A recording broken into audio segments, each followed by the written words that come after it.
Amigos televidentes, se siente la fiebre mundialista y es hora de Conexión 2026.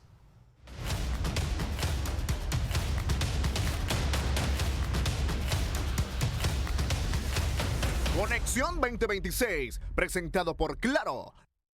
Muy buenas noches, bienvenidos a Conexión 2026 a mitad de semana. Les saluda Kevin Moisés Cruz. Como siempre, ya tenemos listo el tema de hoy y nos interesa a todos. Y es la parte, ya hablamos de los jugadores, hablamos también de lo que será el factor climatológico en esa Copa del Mundo en Estados Unidos, México y Canadá 2026 que usted va a vivir a través de Canal 10, Más que Televisión, Más que Deportes. Pero también vamos a hablar de esos estrategas, de los que se imponen ahora después de que Lionel Scaloni debutara, uno de los técnicos jóvenes y ser campeón del mundo en su primera responsabilidad de ser director técnico del albiceleste Argentina. Es por eso que hoy hemos también llamado y para esta conexión tenemos a un estratega de mucho cariño para todos los nicaragüenses, pero antes voy a presentar a Iván Zavala. Muy buenas noches, Iván, con este tema, los entrenadores jóvenes versus los históricos, lo que es estas nuevas ideas, también el manejo del vestuario. Buenas noches, Iván.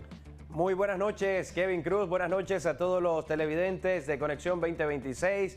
Agradeciendo también a Juan Vita por estar con nosotros en esta conexión de hoy. Efectivamente es un tema que es de vital importancia porque siempre hablamos de relevo generacional en las superestrellas, en las figuras, cómo se renuevan las selecciones, pero muy poco se habla de cómo se renueva los que dirigen, los que están tras bastidores, los que están en la estrategia en cada uno de los partidos. Y bueno, si nos vamos a 2 o 3 mundiales atrás, veíamos un gran referente, por ejemplo, Luis Felipe Scolari, Oscar Washington Tabárez, técnicos veteranos. En el caso de Scolari, en su momento campeón del mundo, regresó a Brasil. Bueno, hoy ya es otra generación la que está abriéndose paso, abriendo camino. Y efectivamente, en los últimos años, sobre todo a nivel de clubes, resalta un histórico como Ancelotti, que ahora tiene la responsabilidad de dirigir también a Brasil. Vamos a estar hablando de Ancelotti, de todos los demás técnicos y los que vienen en ascenso para este mundial. Exactamente, Iván, siempre se me adelanta con las exclusivas, Iván, siempre te me adelantas con presentar a los invitados especiales. Pero antes de pasar, ya lo escucharon en voz de Iván Zavala, con Juan Vita, estratega, ex director técnico de la selección de Nicaragua, muy querido por todos los nicaragüenses. Nosotros lo invitamos a pasarse, por supuesto, a la fibra óptica de Claro Hogar y comenzar a vivir el futuro hoy sin interrupciones, con conexiones de mayor estabilidad. ¡Claro que sí! El futuro está pasando ahora mismo. Conexiones a hipervelocidad. Dispositivos que nunca pierden la conexión. Pásate a fibra óptica de Claro Hogar. Viví el futuro hoy. El internet más rápido con la mejor red de Nicaragua. Es un placer recibir esta conexión con total estabilidad de Claro que sí, al profesor Juan Vita, psicólogo deportivo, director técnico, estratega y que ya estuvo con nosotros acá en Nicaragua dirigiendo al Azul y Blanco Nacional. Muy buenas noches, profesor. Es un gusto que usted pueda acompañarnos. Nos honra su presencia virtual en esta charla. Noches para ustedes ahí en la sala y para toda la gente nicaragüense que está del otro lado mirando. Un placer, profesor, por supuesto. Lo trajimos a usted principalmente para conversar este tema de dirección técnica. Los entrenadores jóvenes ante los históricos. Sabemos de que algunos manejan ritmos ortodoxos, descifrables y que han querido venir en evolución, pero son esos nuevos refrescamientos del fútbol, las estrategias y ahora cómo se vive un fútbol muy evolutivo, lo que hace que este fútbol esté totalmente impredecible. Sus palabras al respecto, su pensar con lo que es esta nueva evolución del fútbol a través de entrenadores jóvenes. Sí, yo no creo que el fútbol se divida entre entrenadores modernos y entrenadores antiguos, como se dice ahora. Tiene que ver mucho con la cultura de cada país, ¿no? La cultura futbolística de cada país. En Argentina es normal, es común que haya entrenadores ahí en primera división, en segunda y hasta en la selección, de 35 años, 38, de 40. y todavía hay en la liga, en la primera, entrenadores hasta de 60 años.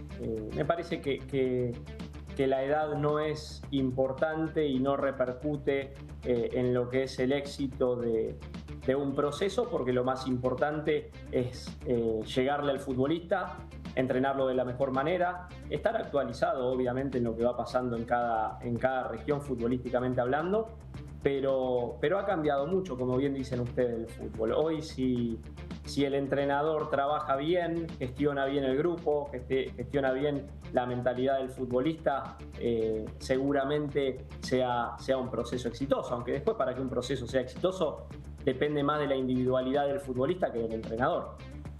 Profesor, muy buenas noches, bienvenido y gracias nuevamente por estar con nosotros. En cuanto a esa situación que plantea, por ejemplo, está Lionel Scaloni, su compatriota, que para el Mundial pasado, pues muchos lo juzgaban por la edad o porque no tenía experiencia mundialista. Muchos decían, no, Scaloni hace poco era jugador, no tiene mucho que aportar. Fue criticado fuertemente y al final se consagró como campeón del mundo, por lo cual eso evidencia y refuerza lo que plantea en este momento de que la edad no es un factor determinante. Sin embargo, Scaloni esta vez llega como campeón del mundo, llega como técnico consolidado. ¿Tiene una mayor responsabilidad desde su punto de vista? Mira, lo de Scaloni acá en Argentina, más allá de que hubo algunas críticas al principio, como te digo, en el fútbol argentino es normal que haya entrenadores jóvenes, no se juzga por eso, se juzga si ganan o pierden, pero no por la edad. Así que al argentino no le sorprendió mucho la llegada de Scaloni a la selección, porque además era una persona que conocía de selección. Ahora es verdad que llega como favorito al Mundial, porque es el último campeón, porque todavía los futbolistas importantes de la selección están vigentes, y bueno, seguramente tenga un Mundial aún más complicado que el anterior, pero me parece que es una selección que tiene las cosas muy claras y que más allá del entrenador tiene un poderío individual impresionante, a lo mismo que España, que Alemania, que Francia, que Brasil, que son las otras candidatas, ¿no? Exacto, profesor. Ilumínenos un poco en la parte de lo que es el manejo del vestuario. Cualquiera diría de que siendo, por ejemplo, Lionel Scaloni jugó con muchos de la selección, incluyendo a Lionel Messi. Ese manejo de vestuario, estar como ex compañeros de equipos, ahora yo soy el que te voy a instruir qué hacer. ¿Es tan difícil para un estratega? Y lo hablo también en el caso de Julian Nagelsmann. ¿Qué tanta autoridad puede tener en un vestuario un director técnico joven? Es que la autoridad no te la da la edad. Eso es una creencia que hay en Centroamérica que tiene 100 años de antigüedad, ese pensamiento. Por eso te digo que en el fútbol brasilero, en el argentino, la autoridad hacia el jugador te la ganás con el conocimiento y con el respeto al futbolista y con la exigencia al futbolista. Todavía me parece que en Centroamérica hay una cultura que dejó también por ahí el éxito que tuvo Jorge Luis Pinto con Costa Rica a través de un liderazgo muy, muy autoritario, que ese tipo de liderazgo no se puede ejercer en una cultura en Sudamérica. En Sudamérica, en Argentina o en Brasil, vos si le levantás la voz a un futbolista o lo insultás, enseguida hay una pelea, se van a las manos, como decimos acá. En Argentina o en Brasil, el futbolista respeta el conocimiento, las ganas, el respeto, el trato al futbolista, respeta eso independientemente de la edad. Y ya no se usa ese estilo de liderazgo que se sigue usando en Centroamérica, excepto las mejores selecciones. Vos fijate que una de las mejores selecciones clasificadas al Mundial es Panamá y tiene un entrenador que no tiene un estilo, es joven también, Thomas Christiansen es joven, estaba en sus primeros años de entrenador cuando agarró la selección de Panamá y no ejerce el liderazgo con esta autoridad que se cree por ahí en lugares Nicaragua, Guatemala, Honduras, México, pero eso ha quedado muy atrás. Por eso también estas selecciones están tan atrasadas en lo que es el desarrollo futbolístico. Profesor, ¿qué tan importante es su profesión? Porque el profesor Juan Vita, doble profesión, como sabemos, seleccionador, pero también psicólogo deportivo. ¿Qué tan importante esa formación o ese trato, ese aspecto psicológico del jugador? ¿Cómo se trabaja de cara a estos procesos mundialistas que son distintos, obviamente, al resto de cualquier eliminatoria o cualquier partido de otra índole? Esto respecto a que por muy buen jugador que seas, si no estás bien en la parte mental, el estado anímico, puede pasar factura. Y de igual manera, los entrenadores tienen que trabajar esa parte. Sí, totalmente. Los entrenadores tenemos que hacernos cargo del aspecto mental de los futbolistas. Sobre todo en selecciones como la de Nicaragua, que no hay mucha cantidad de futbolistas porque la liga tiene pocos equipos y porque no hay muchos futbolistas en el extranjero. Entonces vos necesitás que el entrenador también asuma la responsabilidad de que si hay un chico que no está entendiendo alguna cuestión mental para competir, el entrenador se tiene que hacer cargo de que sí lo entienda. No sé, te doy un ejemplo. Nosotros en aquella época hicimos debutar a Harold Medina y a Bansi Hernández. Para mí, dos de los futbolistas con muy buen presente ahora, pero en aquel momento tenían 17 años. Yo lo hice debutar a Harold Medina en Honduras contra Honduras, con un futbolista menos nosotros porque nos habían expulsado cuando empatamos 1-1, y se lo preparó desde la parte mental. Lo mismo con Bansi Hernández porque debutó con 18 o 19 años.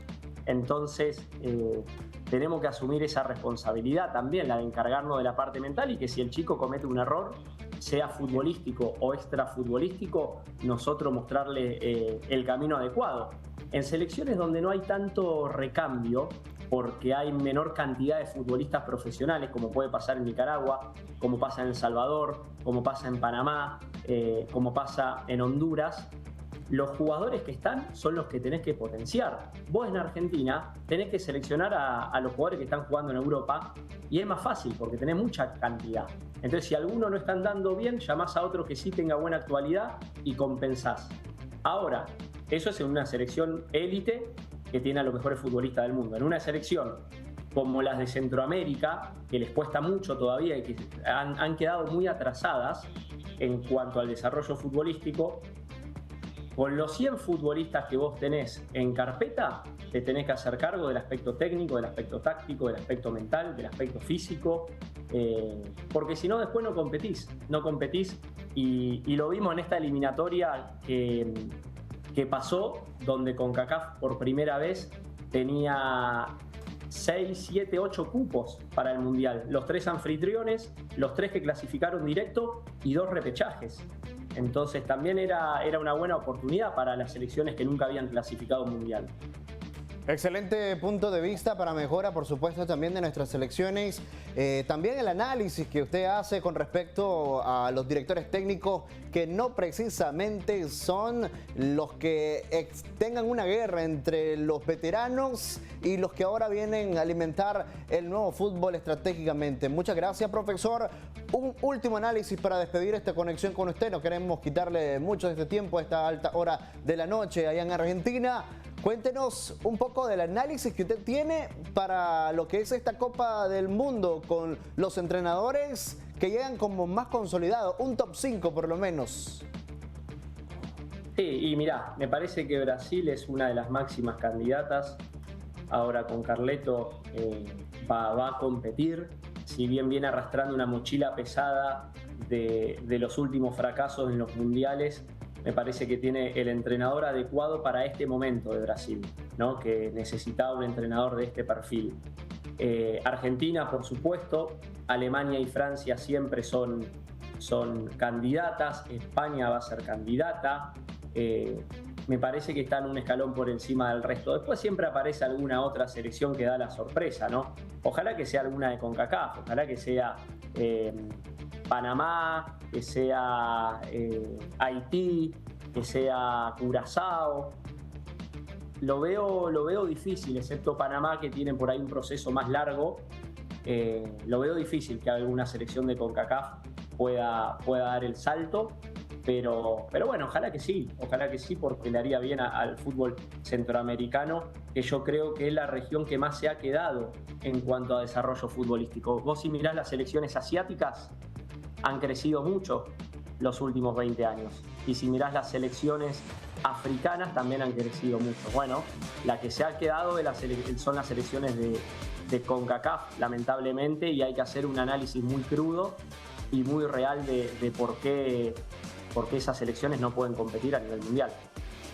Muchas gracias, profesor. Gracias por ese análisis.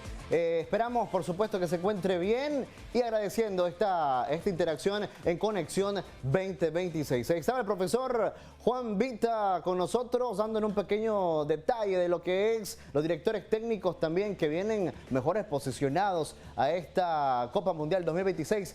Iván Zavala, con tus palabras finales con respecto a este tema, los entrenadores jóvenes contra los históricos. Ya escuchamos a Juan Vita.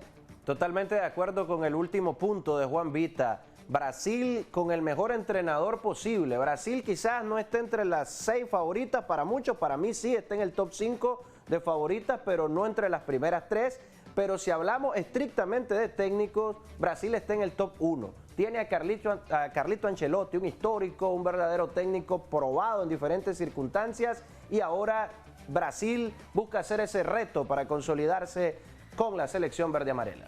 Muchas gracias, Iván Zavala. A nombre de Juan Vita, nuestro enlazado para esta noche, Iván Zavala, su servidor Kevin Moisés Cruz, dándole gracias por estar usted también con nosotros conectados en esta Conexión 2026 rumbo a la Copa Mundial de 2026, Estados Unidos, México y Canadá, que usted va a disfrutar a través de la pantalla de Canal 10, más que televisión, más que deportes. Continuamos con esta semana 4 de Conexión 2026. Mañana realizamos un tema muy importante y con un nuevo invitado especial. Chicos, voy con ustedes para el final del noticiero.